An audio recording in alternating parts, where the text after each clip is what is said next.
غوث اعظم چلنے پھرنے لگے، بڑھ کر کے پروان چڑھ گئے۔ جیلان میں اسی جانب سے ایک دن گزر ہوا، دیکھا ایک ٹیلے پر وہی مجذوب بیٹھے ہوئے ہیں۔ غوث اعظم نے دیکھا، دیکھنے کے بعد پہچان لیا، کہا السلام علیکم سرکار۔ غوث اعظم کو دیکھتے ہی مجذوب نے سلام کر لیا ہے، حالانکہ مجذوب عمر میں بہت بڑے تھے، مگر غوث اعظم کو دیکھتے ہی سلام کر دیا، اور جیسے ہی سلام کیا غوث اعظم فرماتے ہیں وعلیکم السلام وعلیکم السلام۔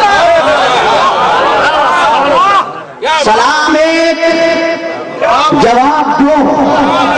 مجذوب کسی سے کلام نہیں کرتا، مگر شیخ عبد القادر جیلانی سے تاجدار ولی سے کہہ رہے ہیں کہ عبد القادر سلام تو ایک کیا تھا، جواب کس لیے دو دیے ہیں؟ زور سے بولو۔ غوث اعظم نے فرمایا اے اللہ کے برگزیدہ بندے، اللہ کے ولی، آپ یاد کیجئے کہ جب میں دنیا میں آیا نہیں تھا، اپنی ماں کے شکم میں تھا، ماں کے بطن اطہر میں تھا، آپ ایک دن میرے دروازے سے گزرے تھے، آپ نے مجھے سلام میرا نام لے کر کے کیا تھا، میں نے تو جواب دیا تھا، مگر آپ نے نہیں جواب دیا تھا، اس لیے میں نے ایک السلام کا جواب دیا ہے اور ایک السلام کا جواب دیا ہے۔ اور جب نبی کے بارگاہ کا رہنے والا ولی کو پہچان سکتا ہے تو نبی کو علی کیوں نہیں پہچان سکتا ہے؟ جب ان کے گدا بھر دیتے ہیں شاہان زمانے کی جھولی محتار کے ذریعے عالم ہے مختار کا۔ ماں کے شکم سے ایک اللہ کے ولی کو پہچانتا ہے، اور ایک اللہ کا ولی ایک ولی کو ماں کے شکم میں پہچان سکتا ہے۔ وہ قسم خدا کی ہم بھارت کے رہنے والے مسلمانوں کو ہمارا غریب نواز کیسے بھول سکتا ہے، روزے پاک کیسے بھول سکتا ہے؟ اس لیے ہی کہتے ہیں ولی آئے ہیں در پر، میرے غریب نواز کرو غریب نوازی، میرے غریب نواز۔ اور استاد زمین نے کہا تھا باجائے ہند وہ دربار ہے آلہ تیرا، کبھی محروم نہیں لوٹا ہے مانگنے والا۔ اس لیے غریب نواز سے محبت کرتے ہیں، اور آپ جاتے ہیں، ہم بھی جاتے ہیں، پرانی تاریخ نہیں نئی تاریخ سنو۔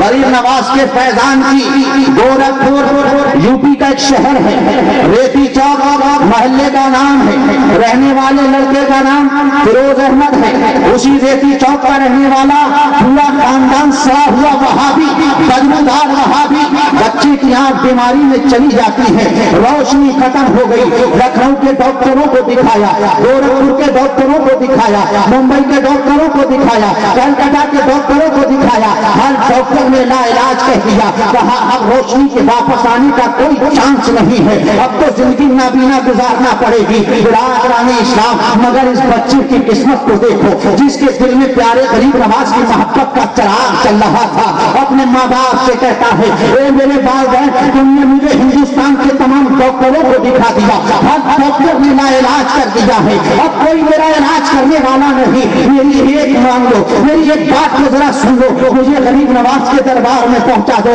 مجھے یقین ہے میرا غریب نواز مجھے آنکھیں عطا فرما دے گا۔ اتنا کہنا تھا، بچے کی بات سنی، سڑا ہوا وہابی باپ بولا غریب نواز کے پاس کوئی کارخانہ ہے، کوئی ہاسپٹل ہے، کوئی آپریشن کی مشین ہے کہ آنکھیں ملا کرتی ہیں؟ بچے نے کہا کارخانہ نہ صحیح ہو، مشینیں نہ صحیح ہو، مگر وہ اللہ کے ولی ہیں، اگر اشارہ کروا دے تو دنیا کو نیست و نابود اور دنیا کو پلے بدل دیا کرتے ہیں۔ برادران اسلام، غریب نواز کے دل کی لگن لے کر کے ماں باپ کے ہاتھ جوڑ جوڑ کر کہنے لگا اے میرے ماں باپ، میری جوانی پہ ترس کھاؤ، میں جوانی میں قدم رکھ رہا ہوں، اگر نہ بھی نہ رہا زندگی ٹھوکریں کھاتے ہوئے گزرے گی، ہر جگہ تم نے علاج کرا لیا، مجھے ایک مہینے کے لیے غریب نواز کی بارگاہ میں چھوڑ دو، مجھے سرکار غریب نواز کی چوکھٹ پر چھوڑ دو۔ کہا اگر نہ بھی، کہا جو تم کہو گے وہ میں کر لوں گا، اس کے بعد کبھی غریب نواز کو نہیں مانوں گا، لیکن ایک شرط میری بھی ہے، اگر غریب نواز نے مجھے آنکھیں عطا کر دی تو تم کیا کرو گے؟ کہا اگر عطا کر دی تو ہم تیرے دین میں داخل ہو جائیں گے، غریب نواز سے محبت کرنے لگیں گے۔ برادران اسلام، مصلحت طے ہو گئی، بچے کو لیا اور لینے کے بعد اجمیر کی نگری میں آ گئے۔ اجمیر آئے، سید فرید الدین میاں گدی نشین سے ملاقات ہوتی ہے، آپ کی بارگاہ میں لا کر چھوڑ دیا گیا۔ کہا کون؟ کہا کہ میں ایک بچہ ہوں، سرکار میری آنکھیں بیماری کی وجہ سے چلی گئی، ہر ڈاکٹر کو دکھایا، بڑے बड़े डॉक्टरों ने ना इलाज कर दिया, कोई मेरी आंखों की रोशनी को वापस ना ला सका, मगर मेरे दिल का एक चिराग रोशन है, मेरे दिल में मोहब्बत गरीब नवाज रोशन है, जो मुझे ठेस लगाई है। मेरा दिल कहता है गरीब नवाज मुझे आंखें अता फरमाएंगे, और मेरी शर्त भी लगी है, अगर मुझे आंखें ना मिली तो मैं अपने बाप के दादा के साथ हो जाऊंगा, और अगर मुझे आंखें मिल गई तो ये मेरे माँ बाप गरीब नवाज के खिलाड़ी बन जाएंगे। सैयद फरीदुद्दीन मियां का कौल है, बच्चे की आंखों पर पट्टी बांधी गई, रात का वक्त हुआ, गरीब नवाज का सामने दीदार हो जाता है,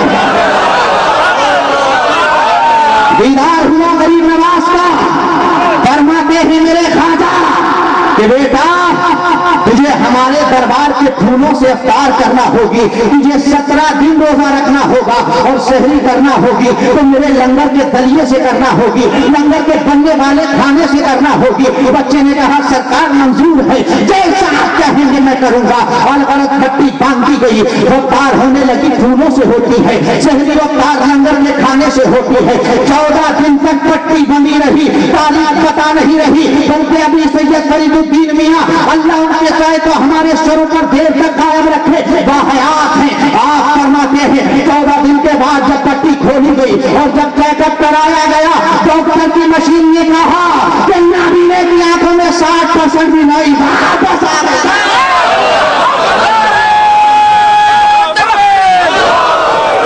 दोबारा फिर पट्टी बांधी गई, और जब 17वां रोजा मुकम्मल करने के बाद मगरिब के बाद पट्टी खोली गई, उसी फिरोज बच्चे का कौल है, कहता है कसम है मुझे गरीब नवाज के दरबार की कि जितना मुझे पहले दिखता था मेरी आंखों में उससे कहीं ज्यादा रोशनी आ गई। ये मेरा गरीब नवाज है। जब बच्चे को बीमारी वाला देखा, माँ बाप आए गरीब नवाज की चौखट पर पकड़ कर रोने लगे, करने लगे। गरीब नवाज पहचाना नहीं था, गुस्ताखी हुई है, गलती हुई है, माफ कर दो, और पुकार कर कहते हैं कि जब अजमेर के खाजा का ये आलम है तो बगदाद के राजा का आलम क्या होगा, और जब बगदाद के राजा का ये आलम है तो मदीने के ताजदार का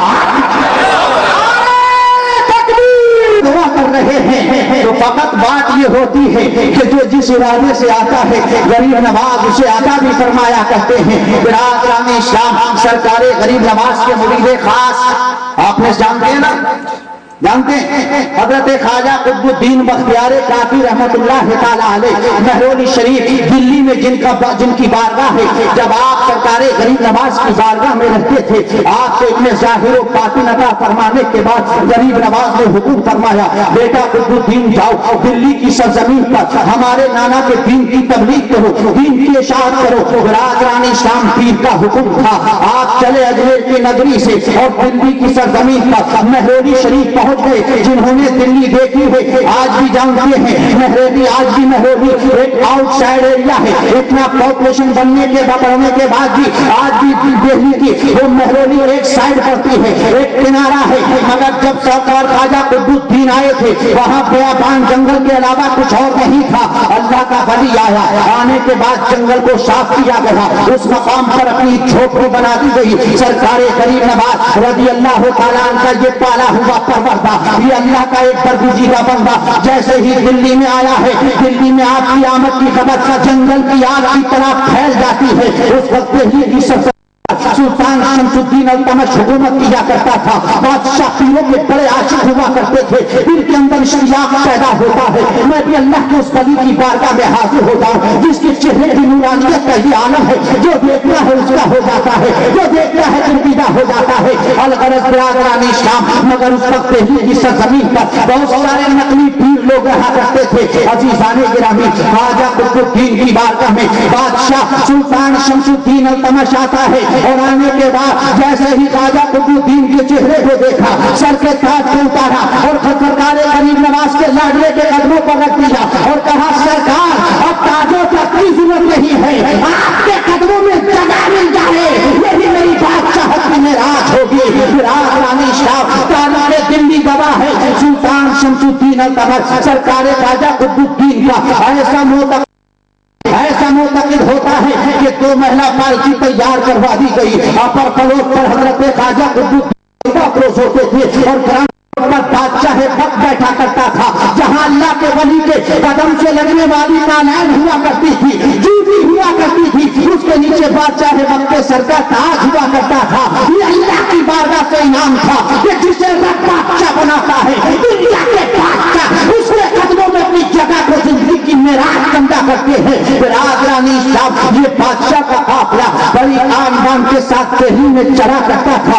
एक दिन इसी तरीके से ये बादशाह का काफिला बड़ी शान बान के साथ दिल्ली की शाहराह पर निकल गया। हजरत ख्वाजा कुतुबुद्दीन भी पालकी में है, बादशाह वक्त भी है, मगर ख्वाजा कुतुबुद्दीन से ज़ाहिरी इल्म तो भी इल्तमस को मिल चुका था, मगर बातिनी इल्म नहीं मिला था। अभी तक के पर्दे नहीं हटे थे। ये शाहाना शान के साथ ये काफिला गुजर रहा है। रास्ते में एक औरत झोली को फैलाकर खड़ी हो जाती है। बादशाह, मुझे इंसाफ चाहिए, मुझे इंसाफ चाहिए। अगर मुझे इंसाफ ना मिला तो आने वाले जमाने में तुम्हारी तारीख सोने हकों से नहीं बल्कि कोई गाली शाही से लिखने को भी गवारा नहीं करेगा। बादशाह ने पूछा, एक खातून बादशाह है, आखिर किस चीज का इंसाफ चाहिए, आखिर कौन सा जुल्म तेरे साथ हुआ है? औरत बड़े अच्छे अंदाज में अपना इस्तिगासा पेश कर रही है। बादशाह की आंखों से कष्ट के पर्दे नहीं हटे थे। बादशाह वक्त को चुनी चुपड़ी बातों में ले रही है। बादशाह वक्त से कहती है, ए सुल्तान बादशाह, मुझे इंसाफ चाहिए। अगर इंसाफ ना दिया गया तो आने वाले जमाने में लोग तुम्हारे नाम पर झूठा करेंगे। तुम्हारे दौरे इक़्तिदार बहन बेटियों की इज्जत लूटी जा रही है, आबरू बेइज्जती की जा रही है, उनकी इज्जत के साथ खिलवाड़ किया जा रहा है। इसलिए मुझे इंसाफ चाहिए। मेरे साथ भी यही कुछ हुआ है, जिसकी पादाश में मेरे शिकम में एक बच्चा पड़ रहा है। बादशाह ने इतना सुना, पालकी को नीचे रखने का हुक्म दे दिया। पालकी नीचे रख दी गई। बादशाह कुर्सी को पालकी से निकला और निकलने के बाद अपनी तलवार को नाम से खींच कर कहता है, ए औरत बता, वो ऐसा फसाद कौन है जिसने तेरे साथ ये ज्यादती की है? आज दुनिया देखेगी, बादशाह वक्त की तलवार इस शाहजहां पर उसका फैसला करेगी। औरत बड़े अच्छे अंदाज में इस्तिगासा पेश कर रही थी। चिकनी चुपड़ी बातों में बादशाह को अपने फेवर में ले लिया और जब देखा कि बादशाह पूरी तरीके से गजबनाक हो चुका है और फैसले के मुंह और अपने इशारा कर दिया ख्वाजा कुतुबुद्दीन की तरफ। जैसे ही इशारा करना था, कसम खुदा की, बादशाह के जमीन पैरों के नीचे से जमीन निकलने लगी, जिस्म पर लफ्ज़ तारी हो गया, हाथ से तलवार छूट कर नीचे गिर गई। कहने लगा, ए औरत, इस बादशाह के पीर के बारे में ऐसा कह रही है, खुतबे ज़माना के बारे में ऐसा कह रही है, अल्लाह के वली के बारे में ऐसा कह रही है। औरत कहती है, बादशाह मेरे साथ तो ऐसा ही हुआ है, मुझे इंसाफ दिला दो, मुझे इंसाफ दिला दो। अभी बादशाह की आंखों से कष्ट के पर्दे न हटे थे। अलगरज बादशाह ने जलाल में आकर कहा, लोगों सुनो, हजरत सुल्तान ख्वाजा कुतुबुद्दीन के हाथों में हथकड़ी डालो, पैरों में बेड़ी डालकर की तरह में पेश कर दिया जाए। ख्वाजा कुतुबुद्दीन के हाथों में हथकड़ी डालती गई, पैरों में बेड़ी डालती गई।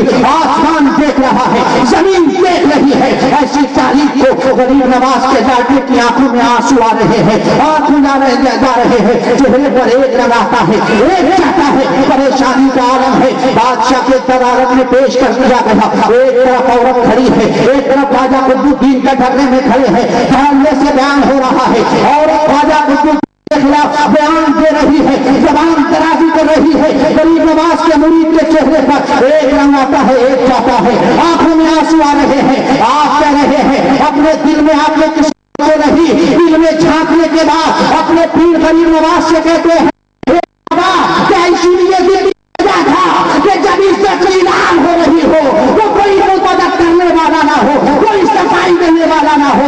मेरे पीरो मुर्शिद, अगर आज आपने मदद ना फरमाई तो जी के जी कुतुबुद्दीन की इज्जत जिंदा दरगोर हो जाएगी। ऐसा मुंह मेरा काला किया जाएगा।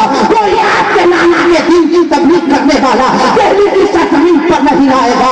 अभी कहा था, आंखों से निकलने वाले आंसू जमीन पर नहीं गिरे थे। क्या देखता है सुल्तान शमसुद्दीन महल के सदर दरवाजे से गरीब नवाज तशरीफ ला रहे हैं।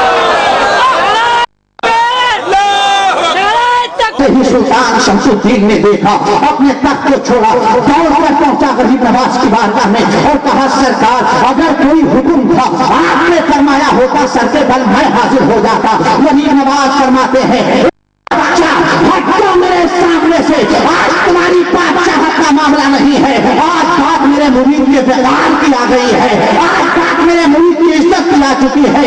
اور آپ آگے بڑھے اور بڑھنے کے بعد فرماتے ہیں عورت کے پاس جا کر, اے عورت, ہم نے تیرا بیان اجمیر کی سرزمین سے سنا.